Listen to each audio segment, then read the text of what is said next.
we are going to do AetherSX2. So, the version that I'm using is different than if you just got it off Play Store. If you look right here, there's usually ads, and you usually can't just boot Daijisho directly to it. So, I'm going to cut to me explaining how to do it. So, this is how to get the AetherSX2 APK.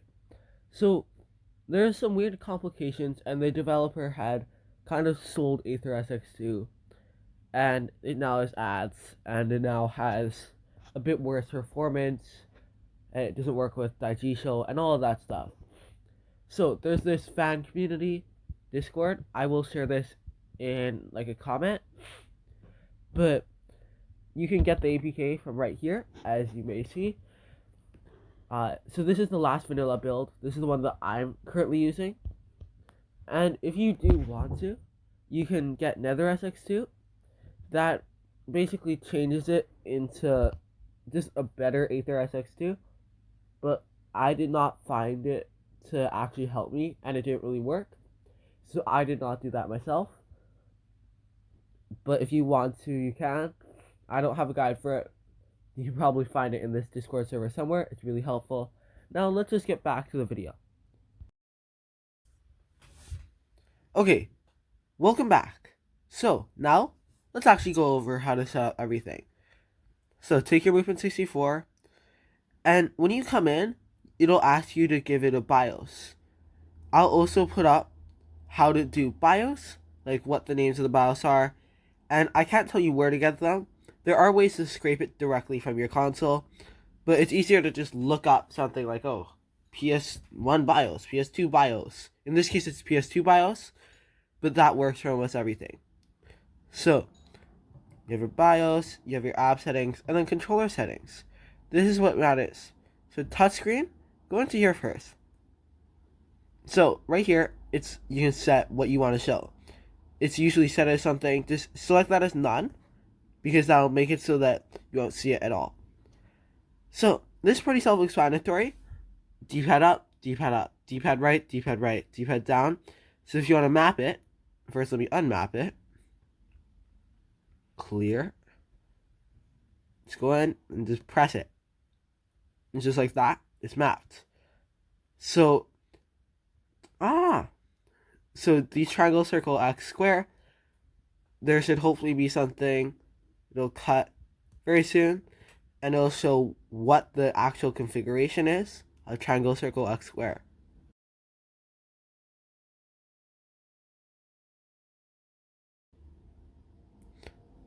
Yeah, so that's the configuration of it. Let's move on, select start. An interesting thing is with the Retro Pocket 2S, these are actually labeled right. This little square thing is select, that little triangle over there, select, this is select, that is start. L1, map that same way. L2, you should be able to do this fine. R1, R2. Okay, and if you just heard a whole bunch of notifications, I'm sorry, I'm getting Discord pings. So left stick, of course, you just push it down. Similar idea. So analog toggle, I do not map that one, as I didn't think it was necessary. Apply pressure, again, I didn't think that was necessary. So just make sure that these arrows are mapped right. So when it says left stick up, you do left stick up. Macro, skip those. Large motor. Okay, so that is that. Now if you go over, you reach hotkeys. So toggle fast forward. If your device is powerful enough to do fast forward, you should map that, but the Retro Pocket 2S really isn't, so that is not mapped to anything. I'm going to be stuck.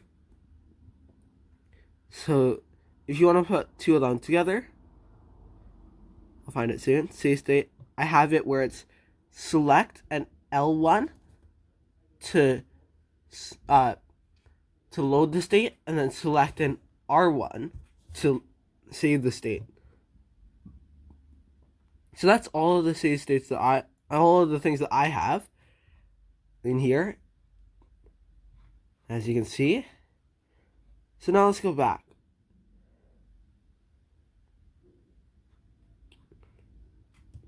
if you go into app settings, fast boot, you want to make sure that's on, because if it's not on, then if you have the wrong region, then it won't really boot right. Enable patch codes, you can use that. I guess they're just like mods. Save state on shutdown, you can use that. It's usually turned on. I use that GShow, and I usually just save my state myself, so I don't really care as much. Expand to cutout area.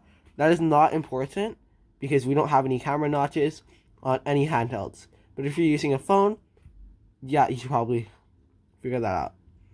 So emulated screen orientation. I should probably have that set to a landscape. So it's just always landscape. Theme, follow system. I like that dark, that's not important. So show notifications. This is pretty self-explanatory. Show FPS, it's just like, oh, top right hand. How many frames per second is it? So speed, I leave all these technical things on.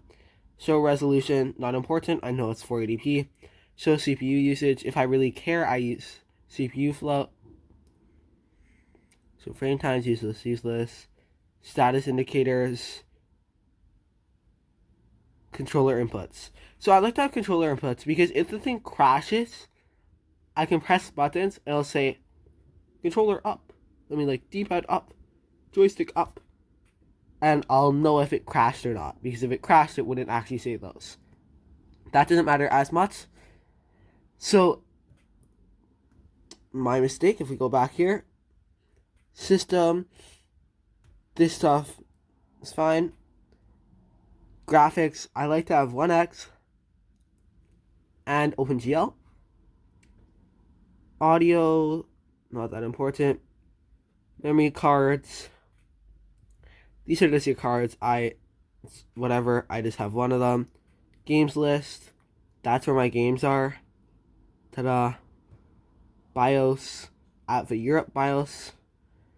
Achievements. I will set these up later. Let me just cut to that. Okay. I don't really care that much about giving away my name here. I have my password. Now I press login.